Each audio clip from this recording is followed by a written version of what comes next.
Hello साथियों, स्वागत है आपका आपके अपने चैनल एपेक्स अकाडमी 1 पर। जैसा कि आप लोग सभी लोग जानते हैं कि यूपी, ठीक है, यूपी टेट का फॉर्म आने वाला है। यूपी टेट फॉर्म आने वाला है, तो उसके लिए मैं विशेष तौर से हिंदी पढ़ाने जा रहा हूँ। जो कि आपको पता होगा कि हिंदी एक बहुत ही हाई स्कोरिंग सब्जेक्ट होता है, कि जो कम से कम 15 मिनट में आप पूरा 30 क्वेश्चन कर सकते हैं। और इसी को आप मजबूत बना लीजिए, आपका टेट अच्छे नंबर से निकल जाएगा। तो आज हम लोग स्टार्ट करेंगे वर्णमाला। आप वर्णमाला तो बहुत बार पढ़ चुके होंगे, लेकिन ये बिल्कुल एक नए तरीके से है, जो इसका एक एक शब्द जो है परीक्षा में आपको मिलने वाला है। तो देखिए क्या है वर्णमाला, ठीक है। वर्णमाला में क्या चीज़ें होती हैं? एक वर्ण होता है, ठीक है। वर्ण को क्या बोलते हैं? ध्वनि कहा जाता है। वर्ण को ध्वनि कहा जाता है।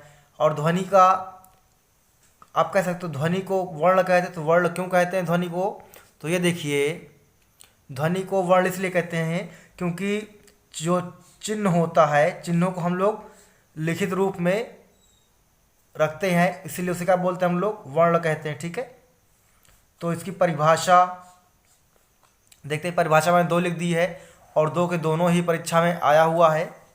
जैसे पहला देखिए, वर्णों के व्यवस्थित क्रम को वर्णमाला कहा जाता है। दूसरा क्या है? लिपि चिन्हों को, ठीक है, लिपि चिन्हों के व्यवस्थित क्रम को वर्णमाला कहा जाता है। अब बात है कि लिपि चिन्ह क्या होता है। तो जैसे आप यहाँ लिखते हैं का, खा, ग, ठीक है, इसे आप क्या बोलते हैं? वर्ण कहते हैं, ठीक है। आप क्या बोलते हैं? वर्ण कहते हैं। ये वर्ण क्या एक चिन्ह ही तो है? क्या है आपका? ये एक चिन्ह ही तो है, जिसे हम पहचानते हैं कि कैसा चिन्ह है, ठीक है। तो इन जब ये क्या है, वर्ण है, इसी को हम चिन्ह कह सकते हैं। और ये जो लिखने की व्यवस्था से क्या बोलते हैं हम लोग? लिपि कहते हैं, ठीक है, लिपि कहते हैं। तो इसीलिए हम क्या कह सकते हैं? लिपि चिन्ह कह सकते हैं। और जब इसे हम लिपि चिन्ह कह सकते हैं, तो इसकी परिभाषा क्या बन गई नई, कि लिपि चिन्हों के व्यवस्थित क्रम को वर्णमाला कहा जाता है, ठीक है। इतनी बात समझ में आ गई। आप इसे नोट भी कर सकते हैं, या शॉर्ट स्क्रीन लेकर आप रिविजन कर सकते हैं। तो अब आगे देखिए, ये क्या लिखा है? वर्ण लिखा है आपका, वर्ण है। वर्ण कितने प्रकार का होता है? 2 प्रकार का होता है। यहाँ से क्वेश्चन आया हुआ है कि वर्ण कितने प्रकार का होता है, तो 2 प्रकार का होता है। उनका नाम क्या है? ये नाम देखते हैं। एक का नाम क्या है? स्वर। एक का नाम क्या है आपका? व्यंजन। एक का नाम स्वर है, एक का नाम व्यंजन है। अब हम पहले स्वर के बारे में पढ़ेंगे, उसके बाद व्यंजन के बारे में पढ़ेंगे। देखिए, स्वर कितने प्रकार का होता है? तो 6 प्रकार का होता है, ठीक है। स्वर कितने प्रकार का होता है? 6 प्रकार का होता है। पहला क्या है? उत्पत्ति के आधार पर स्वर।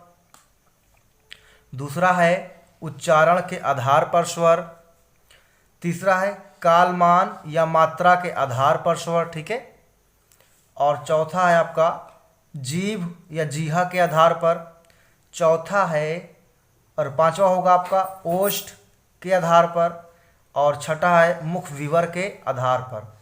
मुख विवर का अर्थ होता है खुलना या बंद होना। कितना मुख आपका खुल रहा है और कितना मुख बंद है, उसके आधार पर जितने स्वर होते हैं उनके बारे में पढ़ना, ठीक है। तो आइए अब आगे हम लोग स्वर पढ़ते हैं। स्वर के बारे में देखिए, स्वर, ठीक है, यहाँ से क्वेश्चन कई तरह से बनता है। स्वर कितने होते हैं? आप बताएंगे 11 होता है, ठीक है। स्वर कितने होते हैं? तो आप बताएंगे 11 होता है। यहाँ से और भी पूछ सकता है क्वेश्चन आपसे कि कुल स्वर कितने होते हैं? क्या पूछ सकता है आपसे? कुल स्वर कितने? तो आप क्या बताएंगे? 13 बताएंगे, ठीक है। कुल स्वर 13 बताएंगे। मूल, और पूछ सकता है अगर मूल स्वर पूछता है तब आप कितने? 11 बताएंगे। या केवल स्वर पूछता है तब पर कितना बताएंगे? आप 11 बताएंगे, ठीक है। अब देखिए, उत्पत्ति के आधार पर कितने स्वर होते हैं? तो 2 होते हैं। मूल स्वर कितने होते हैं? ठीक है, मूल स्वर कितने होते हैं? 4 होते हैं। इनके बारे में भी आपको आगे बताया जाएगा कि कौन कौन से 4 स्वर हैं, कौन से 2 हैं। फिर है तीसरा, संधि स्वर कितने होते हैं? 7 होते हैं। ठीक है। संधि स्वर के प्रकार कितने हैं, तो ये 2 प्रकार का होता है। नेक्स्ट लास्ट है, ये बहुत इंपॉर्टेंट है, संयुक्त स्वरों की संख्या कितनी होती है, ये भी 4 होता है। ठीक है, संयुक्त स्वरों की संख्या कितनी होती है, 4 होती है। ये एक क्वेश्चन जो है आपके पेपर में आया हुआ है। ठीक है, यूपी टेट के लिए विशेष महत्वपूर्ण क्वेश्चन है। नेक्स्ट है आपका, देखिए उत्पत्ति के आधार पर कितने होते हैं, क्या होता है, सब कुछ यहाँ मैंने लिख के रखा है आपके लिए। तो यहाँ सीधा क्वेश्चन पूछता है उत्पत्ति के आधार पर कितने स्वर होते हैं, तो आप बताएंगे अभी 2 स्वर होते हैं। कौन कौन सा होता है, एक मूल स्वर होता है, एक संधि स्वर। कितना, सिर्फ आप सीधा बताएंगे कितना होता है, 2 प्रकार का होता है। अब देखिए मूल स्वर कितने होते हैं, तो मैंने बताया आपको 4 होते हैं मूल स्वर। कौन कौन से, देखिए तो छोटा आ, ई, उ, री, ये क्या है आपके 4 हैं मूल स्वर। फिर से सुनिए ध्यान से, अ, ई, उ, री, ये क्या आपका मूल स्वर है। आइए संधि स्वर।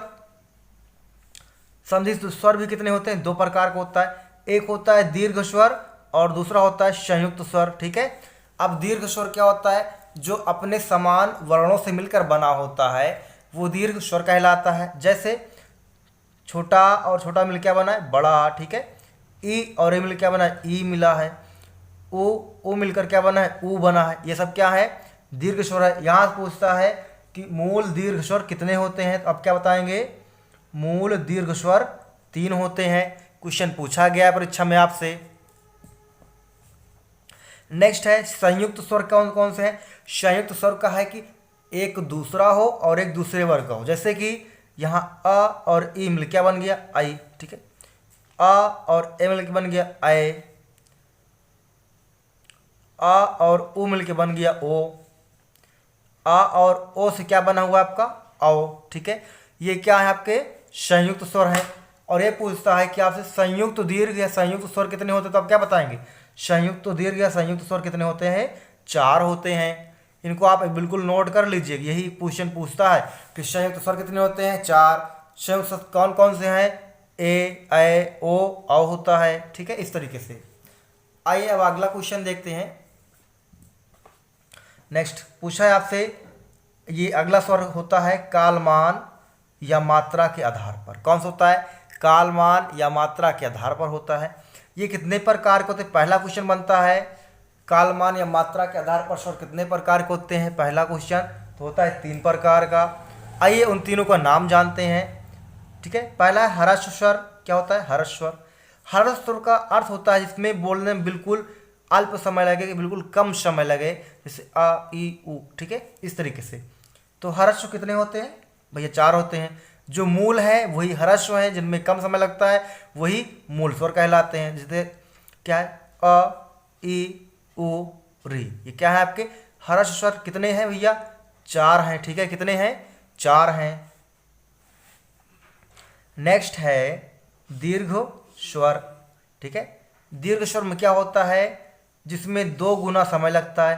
भाई 2 गुना समय किससे लगेगा, ह्रस्व से लगेगा। ह्रस्व से जब 2 गुना समय लगता है तो उसे क्या बोलते हैं, दीर्घ कहा जाता है। ठीक है, जैसे इसमें देखिए आ, ई, ए, ऐ, उ, ओ, औ। ठीक है, इनको क्या बोलते हैं हम लोग, दीर्घ स्वर कहा जाता है। अब दीर्घ स्वर कितने हैं, तो आप देखिए ये भी आपसे ये भी पूछ सकता है दीर्घ स्वर कितने होते हैं, तो गिन लीजिए 1 2 3 4 5 6 7। यहाँ लिख देंगे दीर्घ स्वर कितने होते हैं, 7 होते हैं। ठीक है,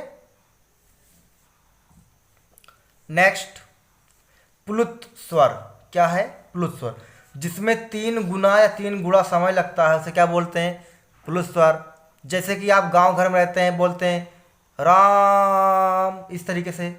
ठीक है, तो इसमें इसका चिन्ह क्या होता है, ये होता है, इसे बोलते हैं अवागरा बोला जाता है। क्या बोला जाता है, अवागरा कहा जाता है इसे।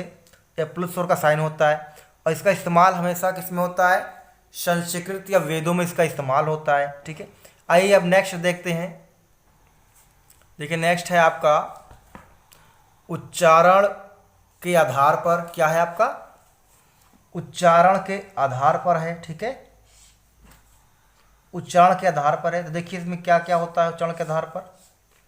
एक कंठ है, ठीक है, कंठ है, तालु है, मूर्धा है, दंत है, ओष्ठ है, कंठ तालु है, कंठ ओष्ठ है, ठीक है।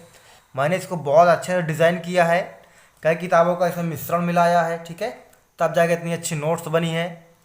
देखिए अब कंठ के आधार पर क्या होता है, जिसमें जीभ बिल्कुल क्या हो, हिले ना, स्थिर रहे, सिर्फ चुपचाप जहाँ है वहीं रहे, उसे क्या बोलते हैं, कंठ कहते हैं। कि कंठ के द्वारा स्वर निकल रहा है। देखिए जैसे इसको बोल, देखिए आप आ, इसमें क्या जीभ हिल रही है, तो कहेंगे बिल्कुल नहीं। आप इसको प्रैक्टिकल कर सकते हैं, ठीक है, आ। तालुम क्या होता है, जब आप बोलते हैं तो जीभ जो है आपके गाल यानी अंदर कहीं ना कहीं किसी प्रकार से छू जाती है, स्पर्श कर जाती है, ठीक है, उससे क्या होता है, क्या बोलते हैं, तालु कहते हैं। देखिए क्या है, ई, ठीक है, ई और ई, इसको जब बोलेंगे आप तो आपका कहीं जो है जीभ जो आपको तालु को स्पर्श करता है। देखिए मूर्धा क्या है, जीभ पीछे की ओर मुड़ जाती है, ठीक है, जीभ क्या होती है, पीछे की ओर मुड़ जाती है और क्या करती है भैया, कंपन करती है, तो इसे क्या बोलते हैं हम लोग, मूर्धा कहते हैं, ठीक है। जैसे एग्जांपल आपका र, क्या है, र। नेक्स्ट क्या आपका, देखिए कंठ हो गया, कंठ के बाद तालु हो गया, तालु का मूर्धा हो गया, मूर्धा के बाद क्या है आपका, दंत आएगा, ठीक है। दंत में कौन सा स्वर बोला जाता है, तो दंत में जो है कोई भी स्वर नहीं आता, दंत में कोई भी स्वर नहीं बोला जाता, इसलिए यहाँ खाली रहेगा, ठीक है। ओष्ठ, ठीक है, ओष्ठ, तो देखिए ओठ की सहायता से बोले जाने वाले स्वर क्या बोलते हैं, ओष्ठ स्वर कहते हैं, जिसे ऊ, ठीक है, छोटा ऊ और बड़ा ऊ।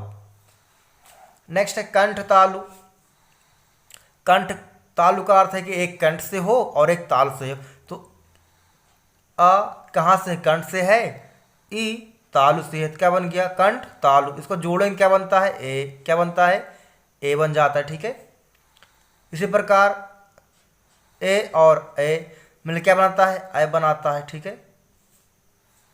नेक्स्ट है कंठोष्ठ। क्या है, कंठोष्ठ मतलब एक कंठ से होगा और एक कहाँ से होगा, ओष्ठ से होगा, तो क्या कहलाएगा, ये कंठ ओष्ठ कहलाएगा, ठीक है।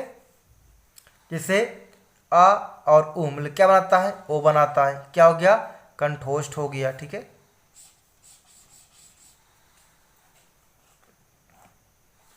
नेक्स्ट इसमें कुछ महत्वपूर्ण क्वेश्चन है जो परीक्षाओं में पूछे जाते हैं। जैसा क्वेश्चन डिजाइन किया गया इसी के नाम से बिल्कुल पूछ लेता है। देखिए फैक्ट है, फैक्ट मतलब है कि जो क्वेश्चन परीक्षा में आते हैं वन लाइन में वही है। जैसे पूछ लेता है री का उच्चारण स्थान क्या, तब क्या बताएंगे, मूर्धा, ठीक है।